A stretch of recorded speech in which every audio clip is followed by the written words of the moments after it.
எங்க ஆட்சி காலத்துல ஒரு பையன் பால்டாயில குடிச்சிட்டு ஆஸ்பத்திரியில படுத்துக்கிட்டு இருக்கும் போது அந்த பால்டாயில் போய காப்பாத்துறதுக்காக அவரோட குடும்பமே எங்க அண்ணன் எடப்பாடியார் கிட்ட தவழ்ந்து வந்தாங்க.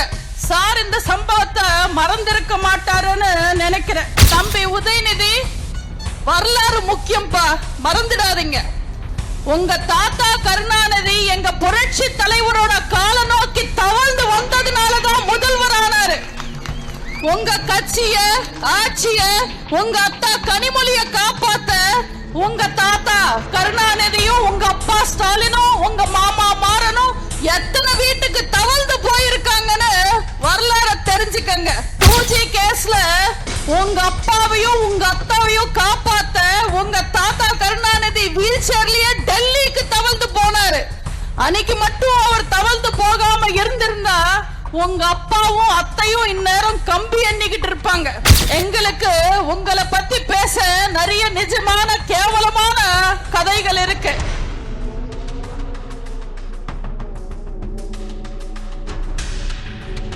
புரட்சி தலைவரின் ரத்தத்தின் ரத்தமான புரட்சி தலைவியின் உயிரினும் மேலான கழக உடன்பிறப்புகள் அத்தனை பேருக்கும் என் அன்பான வணக்கங்களை தெரிவிச்சுக்கிறேன்.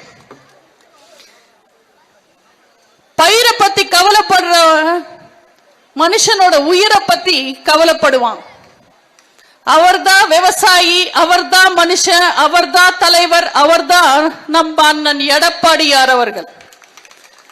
தலையில இருக்கிற விக்கு பத்தி மட்டுமே கவலைப்பட்டவங்க லக்குல வந்தவங்க. அதிர்ஷ்டத்துல யார் வேணும்னாலும் உச்சத்துக்கு வரலாம். ஆனா ஒருத்தனோட உழைப்பு தான் அந்த உச்சத்துல நிரந்தரமா உட்கார வச்சிருக்கும். 2026ல தன் உழைப்பால முதல்வர் நாற்காலியில உட்கார போறவர் அண்ணன் எடப்பாடியார் அவர்கள். சிறந்த ஆட்சியை தமிழ்நாட்டு மக்களுக்கு தரப்போறவர் அண்ணன் எடப்பாடியார் அவர்கள். கழக தலைவருக்கும் வருங்கால முதல்வருக்கும் இந்த அருமையான வாய்ப்புக்கு நன்றி கூறி வாழ்த்துக்களை தெரிவிச்சு வணக்கங்களை சமர்ப்பிக்கிறேன்.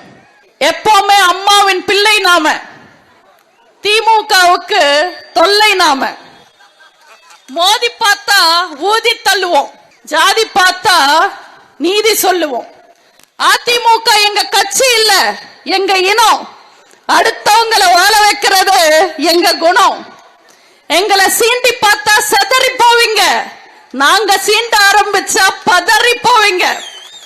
இந்த ஓட ஒடிசல் இரும்பு ஈயம் பித்தளை எத்தனை கட்சிகள் வேணும்னாலும் வாங்க, அதிமுக வெயிட்டிங்.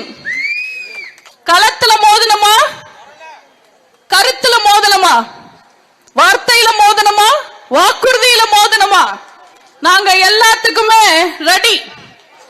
விஷயம் தெரியாம விளையாட்டுத்துறை அமைச்சர் விளையாட்டா பேசிக்கிட்டு இருக்காரு. ஹிந்தியில பேட்டான்னா பையன். தேர்தல் வந்தா போதும் ஊரு ஊரா செங்கலை தூக்கிட்டு போறதுக்கு உதயநிதினு ஸ்டாலினுக்கு ஒரு பேட்டா இருக்காரு. ஆனா இந்த 5 வருஷத்துல திமுக செஞ்ச ஊழலும் அராஜகங்களும் வன்கொடுமை பெண் கொடுமைன்னு அத்தனை விஷயங்களுக்கும் எங்க கிட்ட டேட்டா இருக்கு. எலெக்ஷன் டேட் அறிவிக்கிட்டோம். திமுகவோட கரப்ஷன் டேட்டா எல்லாம் நம்ம வெளியில விடுவோம். தம்பி உதயநிதி, இந்த முறை நீங்க பிரச்சாரத்துக்கு வரும்போது செங்கலை தூக்கிட்டு வந்தீங்கன்னா நாங்க உங்களையும் உங்க அப்பாவையும் தூக்க வேண்டி வரும். ஏன்னா எய்ம்ஸ் வரலன்னு உதயநிதி செங்கலை தூக்குறாரு. ஆனா திமுக கொடுத்த எந்த வாக்குறுதி வரலன்னு தமிழ்நாட்டு மக்கள் ஸ்டாலினையும் உதயநிதியும் தூக்க போறாங்க. சில பேர் காலையில செங்கலோட சுத்துவாங்க, நைட்ல பெண்களோட சுத்துவாங்க. துணை முதல்வர் உதயநிதி கூட பாத்தீங்கன்னா நைட்டு ஃபுல்லா நகர உலா போயிட்டு காலையில பட்டப்பகல்ல சட்டசபையில தூங்கிக்கிட்டு இருப்பாரு. இப்படி இந்த திமுக ஆட்சியில சட்டம் ஒழுங்கு தூங்குது, போலீஸ் தூங்குது, பொதுப்பணித்துறை தூங்குது, மின்சாரத்துறை தூங்குது, போக்குவரத்து துறை தூங்குது, சுகாதாரத்துறை தூங்குது, எம்எல்ஏ தூங்குறா, அமைச்சர் தூங்குறா, துணை முதலமைச்சரும் தூங்குறா. இப்படி மொத்த பேரும் தூங்குறாங்க. ஸ்டாலினோட தூக்கத்தை கெடுத்துடுறாங்க. இந்த உதயநிதி அரசியலுக்கு வந்து 5 வருஷம் கூட ஆகல. ஆனா இஷ்டத்துக்கு பேசிக்கிட்டு இருக்காரு. அரசியல் மேடைக்கு வந்து பிரச்சாரம் பண்ண அரசியல் தானே பேசணும். ஆனா விவரம் இல்லாம எந்த ஊருக்கு போனாலும் மேடைக்கு மேடை தவழ்ந்து போனாரு, தயிர கும்பிட்டாரு, குனிஞ்சு கும்பிட்டாருன்னு பேசுறாரு. தம்பி உதயநிதி, வரலாறு முக்கியம்பா, மறந்துடாதீங்க.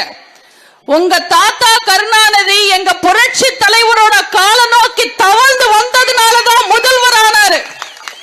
உங்க கட்சிய ஆட்சிய உங்க அத்தா கனிமொழிய காப்பாத்த உங்க தாத்தா கருணாநிதியும் உங்க அப்பா ஸ்டாலினும் உங்க மாமா மாறனும் எத்தனை வீட்டுக்கு தவழ்ந்து போயிருக்காங்கன்னு வரலாறு தெரிஞ்சுக்கங்க.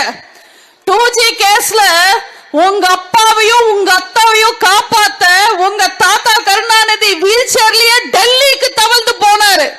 அன்னைக்கு மட்டும் அவர் தவழ்ந்து போகாம இருந்திருந்தா உங்க அப்பாவும் அத்தையும் இந்நேரம் கம்பி எண்ணிக்கிட்டு இருப்பாங்க. உங்க அப்பா மட்டும் லேஸ்பட்ட ஆளெல்லாம் கிடையாது.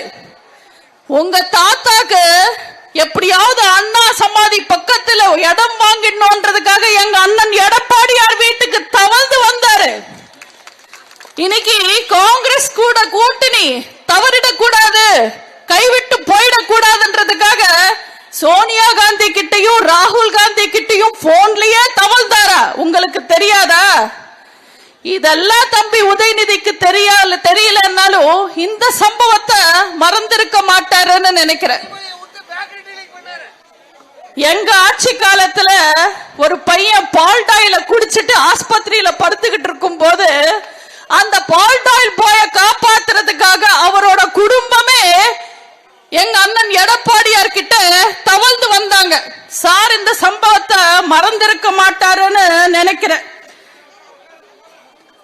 இது பெரியாரும் அண்ணாவும் வளர்த்த திராவிடம், புரட்சி தலைவரும் புரட்சி தலைவி அம்மாவும் வளர்த்த ஆரோக்கியமான இயக்கம்.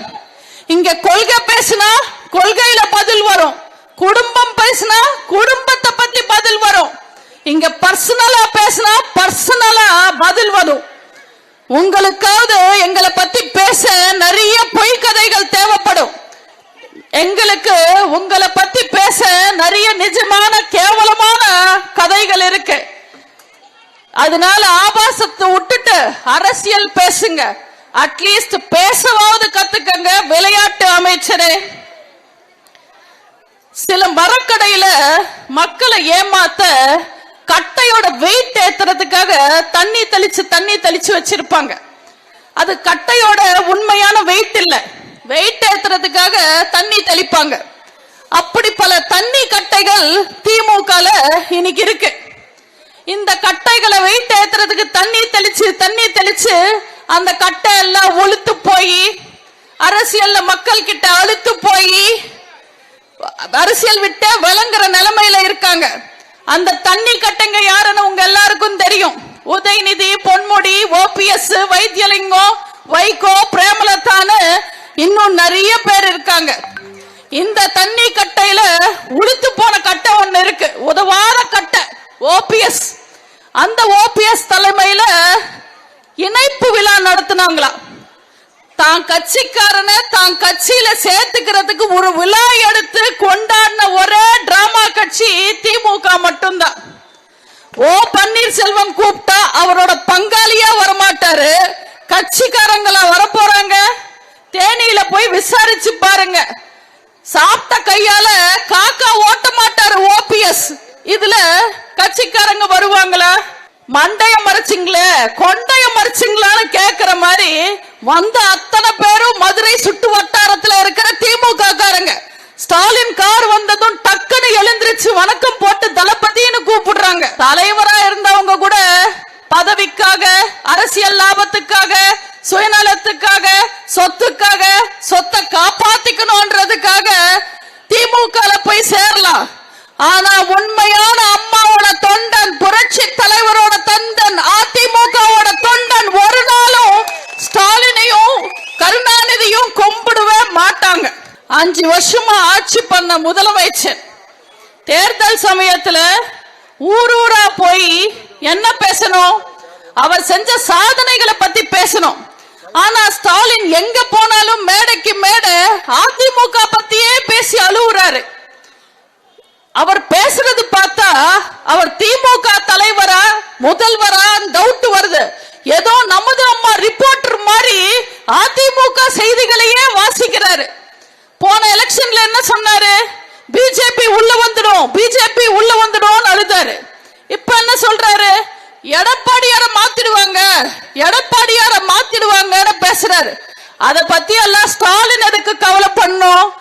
எங்க அம்மா இருந்த இடத்துக்கு சும்மா வரல எங்க அண்ணன் எடப்பாடியார். நாங்க என்ன தேர்தல் வந்தா போதும் நாக்க தொங்க போட்டுக்கிட்டு கட்சி கட்சியா அலையறதுக்கு தேமுதிகவா? அவ்வளவு லேசா அறுத்திட முடியாது. ஒத்த ஆளா நின்னு மொத்த ஆட்சியும் பிடிச்ச அம்மாவோட அதிமுக இது. அதிமுக காரங்க இங்க நாக்க இல்ல, சுண்டு விரலோட நகத்தை கூட புடுங்க முடியாது.